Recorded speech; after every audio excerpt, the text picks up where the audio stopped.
नमस्कार मंडळी. तर आज घरातली मला खूप सारी आवरावर करायची आहे, कारण की गणपती बाप्पा येणार आहेत, राखी पौर्णिमा आहे. त्यामुळं मला डेकोरेशनचं जे काही सामान आहे ते म्हणजे फुलांच्या माळा वगैरे आज धुवून काढायच्यात. सकाळी नाश्त्याला मी पोहे केले होते. चहा मला खूप आवडतो, तर तोही मी केला होता. सकाळचा छान नाश्ता झाल्यानंतर मग मी स्वयंपाकाला लागले. पनीरची भाजी आणि चपाती, भात असं मी केलं होतं रँडमली, कारण की आज रविवारच आहे. जास्त ताण मी काही घेतला नाही.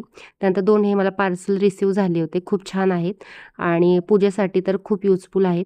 आणि विचारच करत होते, की घरातली बाई जर घरात नसेल, तर घरात किती सारी कामं आहेत, ज्याची म्हणजे गणनाच नाहीये.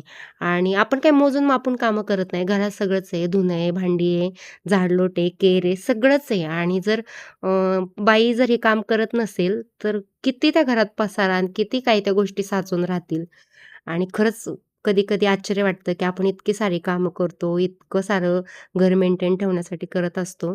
आणि खरं आहे, की घरातल्या स्त्रीला आहे ना, घरातल्या कामामुळेच ओळखलं जात असेल. कारण वर्किंग वुमन असो किंवा हाउसवाईफ असो, जर घरातलं काम केलं नाही ना, तर त्या घराला शोभाच नाही.